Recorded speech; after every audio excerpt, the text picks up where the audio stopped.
नमस्कार दोस्तों, हम कर रहे हैं एनसीईआरटी की सीरीज को। आज जो हम करने वाले हैं वो क्लास 7 के हिस्ट्री के चैप्टर नंबर 2 है, जिसका नाम है राजा और उनके राज्य। तो क्लास 6 की एनसीईआरटी को हमने कंप्लीट कर लिया है, हिस्ट्री और ज्योग्राफी। और क्लास 7 में हमने हिस्ट्री में पहले चैप्टर को कर लिया है, ठीक है। और ज्योग्राफी में भी हमने 3 चैप्टर तक कर लिया है, ठीक है। तो पूरी वीडियो को लास्ट तक जरूर देखें, जिससे दी गई सारा चीज़ को सही प्रकार से समझ सकेंगे। अगर आप सीटेट और एचटेट का एग्ज़ाम देना चाहते हैं तो ये वीडियो आपके लिए काफ़ी महत्वपूर्ण है, क्योंकि बहुत सारे जो क्वेश्चन है एनसीईआरटी की बुक से पूछे जाते हैं। तो चलिए शुरू करते हैं, ठीक है। ये है क्लास 7 की एनसीईआरटी हिस्ट्री चैप्टर नंबर 2, राजा और उनके राज्य, ठीक है।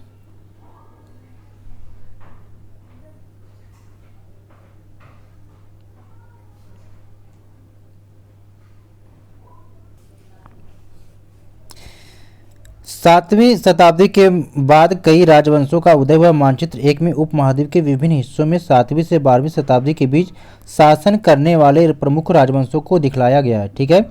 यहाँ पर देखेंगे आप चित्र में क्या है, जो 7वीं शताब्दी के जो कई राजवंश जिनका उदय हुआ था उनको इस चित्र में दिखाया गया है, ठीक है। सही प्रकार से चित्र को देखेंगे।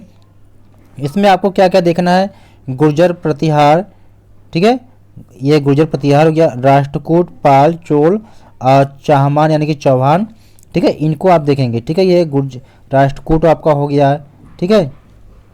ये चोल हो गया, ये पांड्य हो गया, चेर हो गया, इन सारी चीज़ को आप देख लेंगे। अब चलिए हम आगे देखते हैं, ठीक है। नए राज्यों का नए राजवंशों का उदय। 7वीं सदी आते आते उपमहाद्वीप के विभिन्न भागों में बड़े भूस्वामियों और योद्धा सरदार अस्तित्व में आ चुके थे। राजा लोग प्रायः उन्हें अपने मातहत या सामंत के रूप में मान्यता देते थे। उनसे उम्मीद की जाती थी कि वे राजा या स्वामी के लिए उपहार लाएं, ठीक है।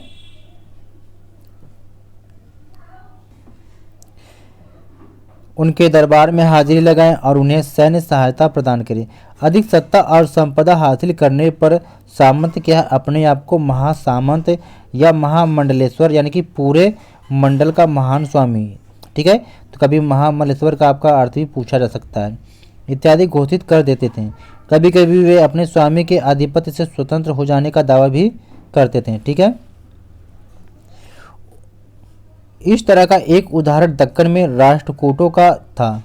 शुरुआत में वे कर्नाटक के चालुक्य राजाओं के अधीनस्थ थे और 8वीं सदी के मध्य में एक राष्ट्रकूट प्रधान जो दंती दुर्ग ने अपने चालुक्य स्वामी की अधीनता से इनकार कर दिया, उसे हराया और हिरण्यगर्भ नामक एक अनुष्ठान किया। पेपर में देखो सीटेट में ये पूछा हुआ है कि हिरण्यगर्भ का मतलब क्या होता है, यानी कि सोने का गर्भ होता है, ठीक है। और हिरण्यगर्भ नामक एक अनुष्ठान ये किसने किया था, तो आपको पता नहीं चाहिए कि राष्ट्रकूट का एक प्रधान दंती दुर्ग नामक शासक था जिन्होंने हिरण्यगर्भ नामक एक अनुष्ठान किया था। ये आप नोट करते चलेंगे, ठीक है।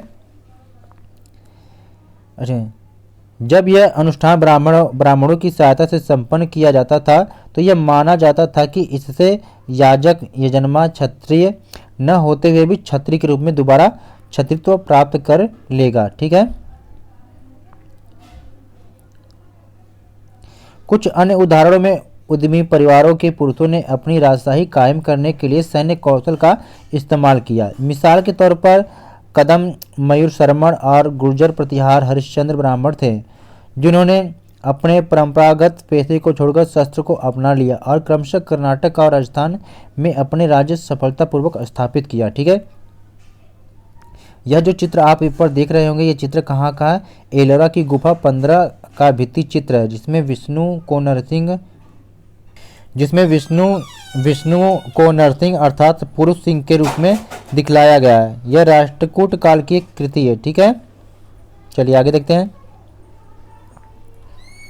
अब यहाँ पर देखना राज्यों में प्रशासन, ठीक है। राज्यों में प्रशासन है, यानी इन 3 राजाओं में से कईयों ने महाराजा धीराज यानी राजाओं के राजा, त्रिभुवन चक्रवर्ती यानी कि 3 भुवनों के स्वामी और इसी तरह की अन्य भारी भरकम उपाधियां धारण की। लेकिन इस तरह के दावों के बावजूद वे अपने सामंतों और साथ ही साथ किसान, व्यापारी तथा ब्राह्मणों के संगठनों के साथ अपनी सत्ता की साझेदारी करते थे, ठीक है।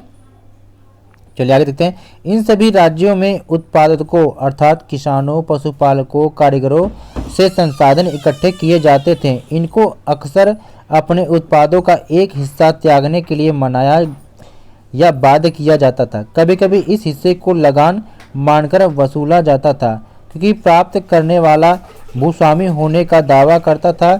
राजस्व व्यापारियों से भी लिया जाता था। ठीक है, अब यहाँ पर एक प्रकार का कर है 400 कर। अब ये कौन सा कर है देखते हैं। तमिलनाडु में शासन करने वाले चोल वंश के अभिलेखों में विभिन्न किस्म के करों के लिए 400 से ज़्यादा सूचक शब्द मिलते हैं। सबसे ज़्यादा उल्लेखित कर है वेट्टी। अब देखो वेट्टी कौन सा कर है, इसको भी देखेंगे। ये वेट्टी जो कर है, जो नगद की बजाय जबरन श्रम के रूप में लिया जाता था। ठीक है, यानी जबरन श्रम और कदमाई यानी कि भू राजस्व। कदमाई मतलब भू राजस्व हो गया आपका। ठीक है, मकान पर छाजन डालने पर लगने वाला जो कर, खजूर का ताड़ के पेड़ पर चढ़ने के लिए सीढ़ी के इस्तेमाल पर लगने वाला कर, पारिवारिक संपत्ति का उत्तराधिकारी हासिल करने के लिए लगने वाला कर इत्यादि का भी उल्लेख मिलता है। यानी कि सभी प्रकार के कर यहाँ पर लगा दिया गया है। देखिए इस पर पढ़ते हुए हंसी भी आ गई है ना। चलिए आगे देखिए। अब यहाँ पर देखेंगे ये संसाधन राजा की व्यवस्था का वित्तीय आधार बनते थे, साथ ही मंदिरों और दुर्गों के निर्माण में भी इस्तेमाल होते थे।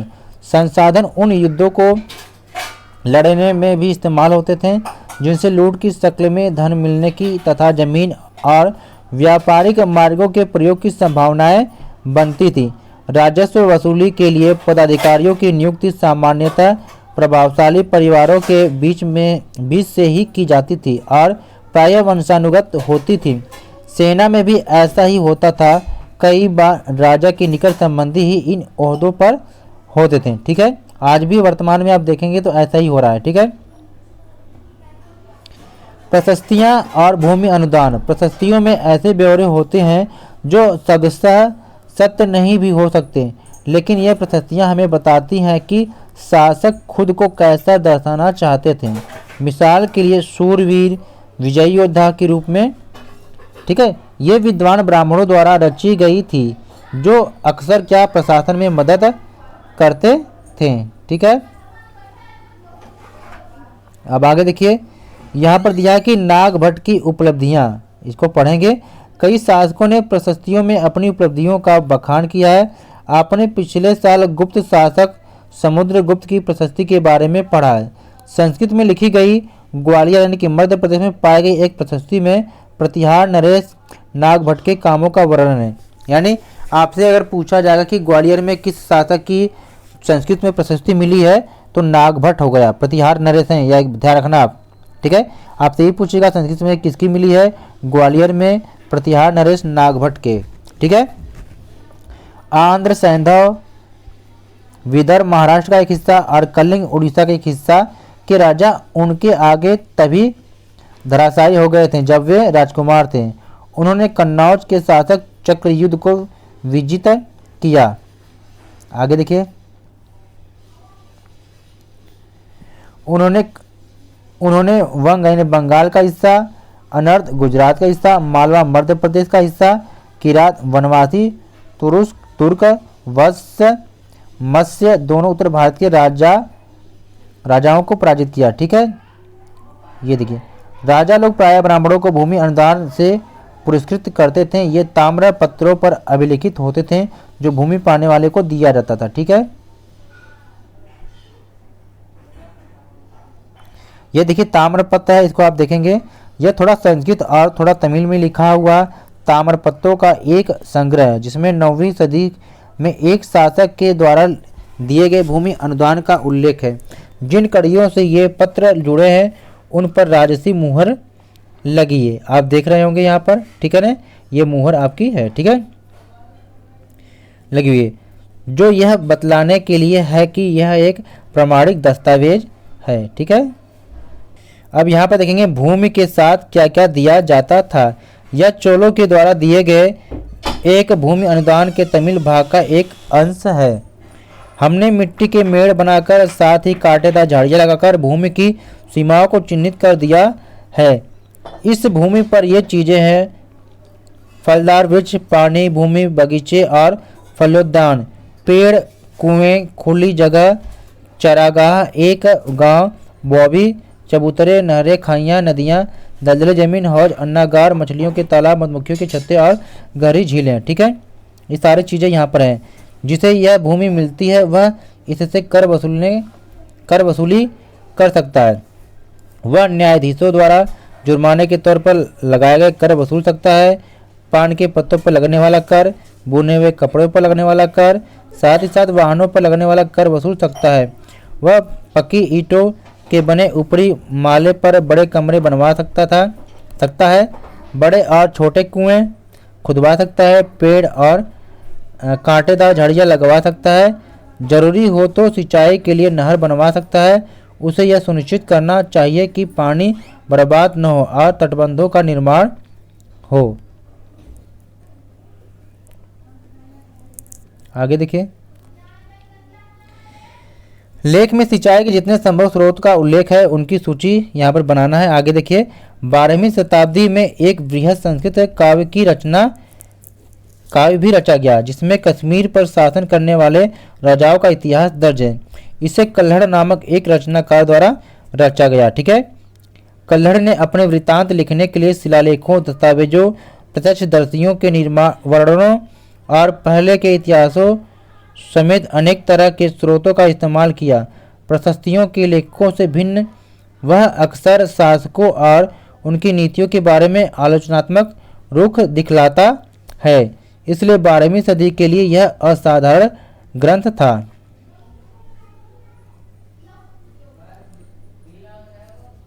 धन के लिए युद्ध। ठीक है, आपने यह गौर किया होगा कि इनमें से प्रत्येक शासक राजवंश का आधार कोई क्षेत्र विशेष था। वे दूसरे क्षेत्रों पर भी नियंत्रण करने का प्रयास करते थे। एक विशेष रूप से वांछनीय क्षेत्र था गंगा घाटी में कन्नौज नगर। ठीक है,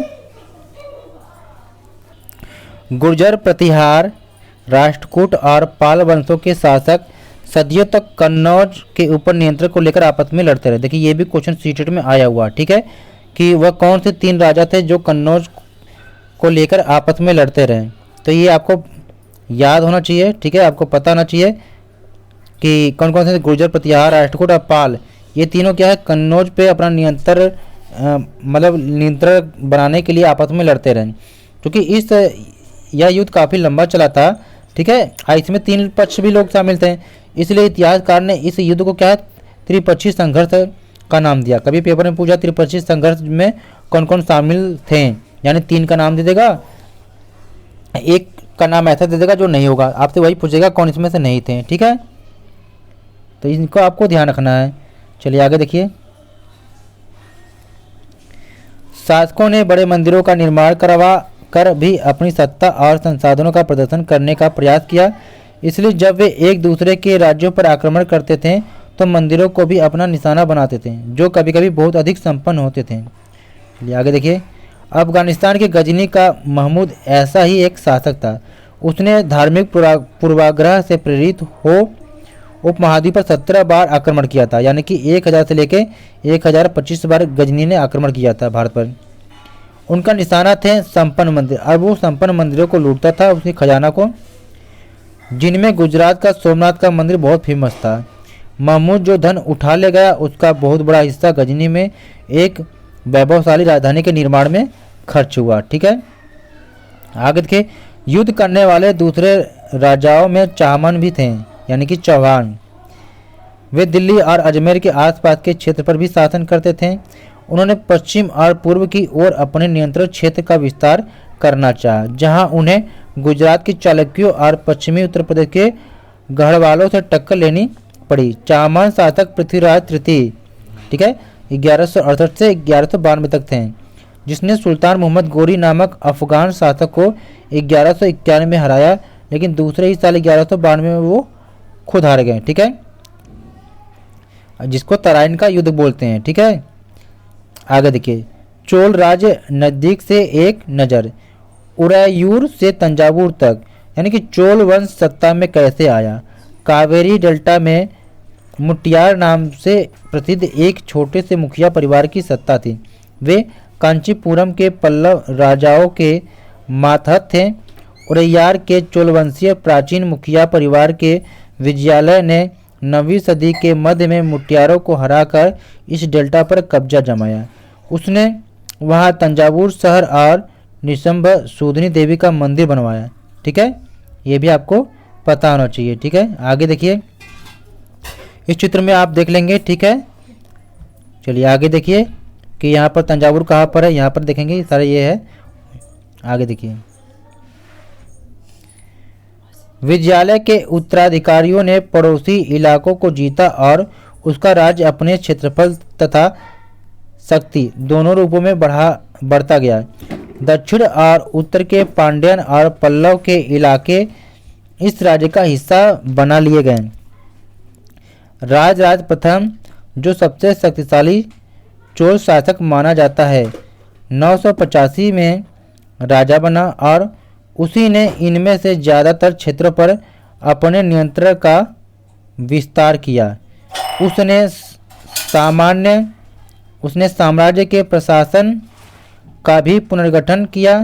राजराज के पुत्र राजेंद्र प्रथम ने उसकी नीतियों को जारी रखा और उसने गंगा घाटी, श्रीलंका तथा दक्षिण पूर्व एशिया के देशों पर हमला भी किया।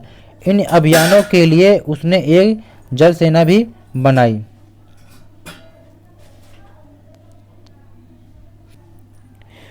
भव्य मंदिर और कांस्य मूर्ति कला। राजराज और राजेंद्र प्रथम द्वारा बनवाए गए तंजावुर और गंगकोंडचोलपुरम के बड़े मंदिर। कभी कभी पेपर में ये पूछता है कि तंजावुर और गंगकोंडचोलपुरम के मंदिरों का जो निर्माण किसने करवाया। ठीक है, तो ये करवाया था राजेंद्र प्रथम ने। ये जो था बड़े मंदिर और स्थापत्य और मूर्तिकला की एक दृष्टि से एक चमत्कार है। ठीक है, ये आप मंदिर देख लीजिए, गंगकोंडचोलपुरम का मंदिर है। ठीक है, छत जिस तरह से क्रमशः पतली होती गई है उस पर गौर करें। बाहरी दीवारों को सजाने के लिए पत्थर की जो प्रतिमाएं अलंकृत की गई हैं उन्हें भी आपको देखना है। ठीक है, चोल मंदिर अक्सर अपने आसपास विकसित होने वाली बस्तियों के केंद्र बन गए। ये शिल्प उत्पादन के केंद्र थे। यह मंदिर शासकों और अन्य लोगों द्वारा दी गई भूमि से भी संपन्न हो गए थे। इस भूमि की उपज उन सारे विशेषज्ञों का निर्वाह करने में खर्च होती थी जो मंदिर के आसपास रहते और उसके लिए काम करते थे। पुरोहित, मालाकार, बावर्ची, मेहतर, संगीतकार, नर्तक इत्यादि। दूसरे शब्दों में मंदिर सिर्फ पूजा आराधना के स्थान नहीं थे, वे आर्थिक, सामाजिक और सांस्कृतिक जीवन के केंद्र भी थे। मंदिर के साथ जुड़े हुए शिल्पों में सबसे विशिष्टता कांस्य प्रतिमाएं बनाने का काम। चोल कांस्य प्रतिमाएं संसार की सबसे उत्कृष्ट कांस्य प्रतिमाओं में गिनी जाती हैं। ठीक है,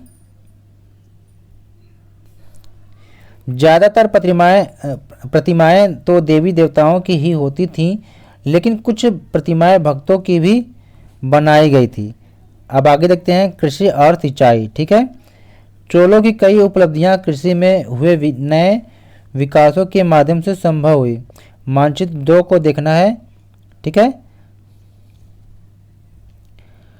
मानचित्र 2 को देखना है और गौर कीजिए कि कावेरी नदी बंगाल की खाड़ी में मिलने से पहले कई छोटी छोटी शाखाओं में बढ़ जाती है। ये शाखाएं बार बार पानी उलीचती हैं, जिससे किनारों पर उपजाऊ मिट्टी जमा होती रहती है। शाखाओं का पानी कृषि, विशेषतः चावल की खेती के लिए आवश्यक आर्द्रता भी मुहैया कराती है। ठीक है, हालांकि तमिलनाडु के दूसरे हिस्सों में कृषि पहले ही विकसित हो चुकी थी, पर 5वीं या 6वीं सदी में आकर ही इस इलाके में बड़े पैमाने पर खेती शुरू हो पाई। कुछ इलाकों में जंगलों को साफ किया जाना था और कुछ दूसरे इलाकों में जमीन को समतल किया जाना था। डेल्टा क्षेत्रों में बाढ़ को रोकने के लिए तटबंध बनाए जाने थे और पानी को खेतों तक ले जाने के लिए नहरों का निर्माण होना था। कई क्षेत्रों में एक साल में 2 फसलें उगाई जाती थी। कई जगहों पर फसलों की सिंचाई कृत्रिम रूप से करना जरूरी था। सिंचाई के लिए कई पद्धतियां अपनाई जाती थीं।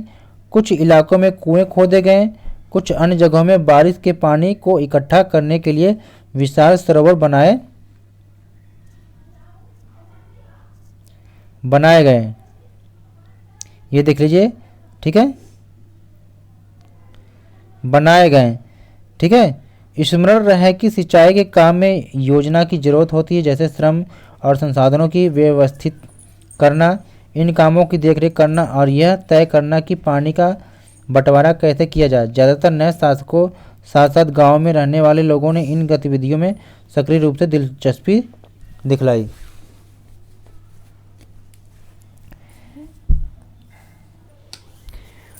साम्राज्यों का प्रशासन किस प्रकार संगठित था। किसानों की बस्तियां जो उर कहलाती। देखिए यहाँ पर क्या है, आपसे एक क्वेश्चन पूछा जा सकता है कि किसानों की बस्तियों को क्या कहते हैं, ये उर कहते हैं, ठीक है ना, आपको ये भी ध्यान रखना है।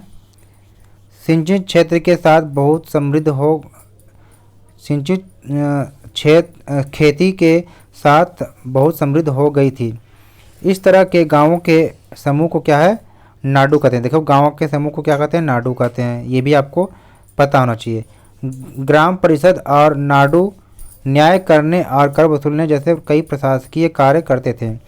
धनी किसानों को केंद्रीय चोल सरकार की देखरेख में नाडु के कामकाज में अच्छा खासा नियंत्रण हासिल था। उनमें से कई धनी भूस्वामियों को चोल राजाओं ने सम्मान के रूप में क्या है, भूस्वामियों को क्या है, चोल राजाओं ने सम्मान के रूप में मुवेंदवेलन यानी 3 क्या है राजाओं को अपनी सेवाएं प्रदान करने वाला, ठीक है, वेलन या किसान, अरैयार यानी प्रधान होता है, जैसी उपाधियां दी और उन्हें केंद्र में महत्वपूर्ण राजकीय पद भी दिया, ठीक है। अब देखिए यहाँ भूमि के प्रकार दिया, पेपर में क्वेश्चन यहीं से बनता है, ठीक है।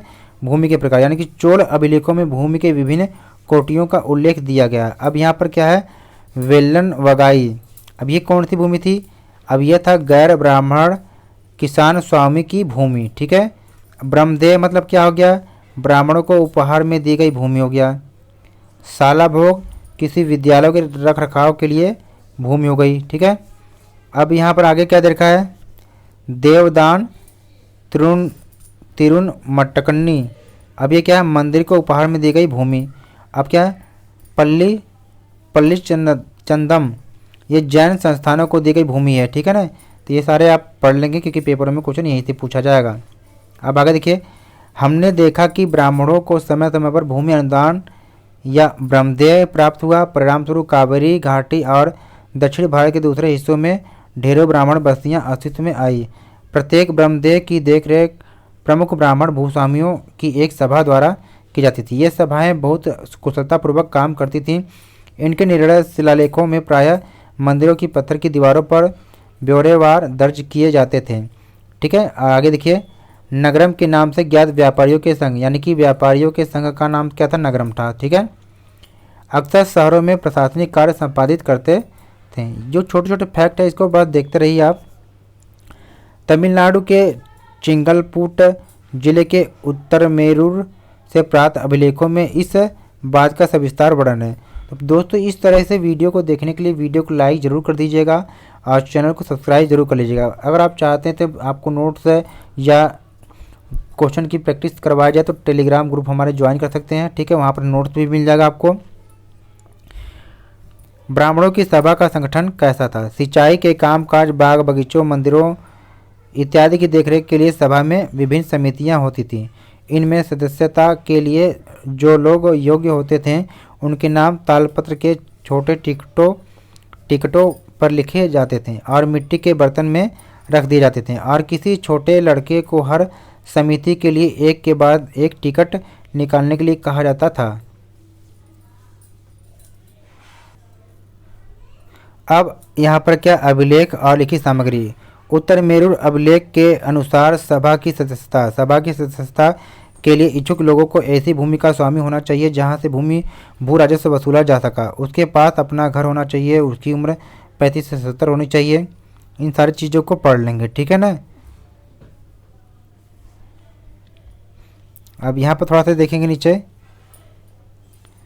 अभिलेखों में राजाओं और शक्ति संपन्न पुरुषों के नाम में तो जानकारी मिलती है, लेकिन ये जानना खासा मुश्किल है कि साधारण मर्दों और औरतों का जीवन इन राज्यों में कैसा था। 12वीं शताब्दी की तमिल कृत पेरियापुरम, ठीक है, यानी कि 12वीं शताब्दी की एक तमिल कृति है जिसका नाम है पेरियापुरम। या अगर पूछे कि पेरियापुरम क्या है, तो ये 12वीं शताब्दी की तमिल कृति है, ठीक है। अब इसमें एक उदाहरण के अडनूर की सरहदों पर फूस की पुरानी छाजनों वाली छोटी छोटी झोपड़ियों से अटा पड़ा पुलाया। पुलाया मतलब क्या, एक ऐसा समूह है जिसे ब्राह्मण और वेलाल प्रतिष्ठित समाज के बाहर मानते थे, ठीक है, ये भी आपको पता होना चाहिए, ठीक है ना। लोगों का एक छोटा सा पुरवा होता था, लोगों का एक छोटा सा पुरवा था जिसमें ओछे किस्म के पेशों में लगे खेतिहर मजदूर रहते थे। चमड़े की पट्टियों से घिरे हुए झोपड़ियों के आतों में छोटे मुर्गे मुर्गियां झुंड में रहते थे। गहरे रंग के बच्चे जो काले लोहे के कंगन पहने हुए थे, छोटे पिल्लों को उठाए उछलते चल रहे थे। मारूद पेड़ों की छाया में एक मजदूरनी ने अपने बच्चे को चमड़े की एक चादर पर सुला दिया। आम के पेड़ भी थे जिनकी शाखाओं पर नगाड़े लटके हुए थे, ठीक है। तो ये सारी चीज़ों को आपको देख लेना है, ठीक है।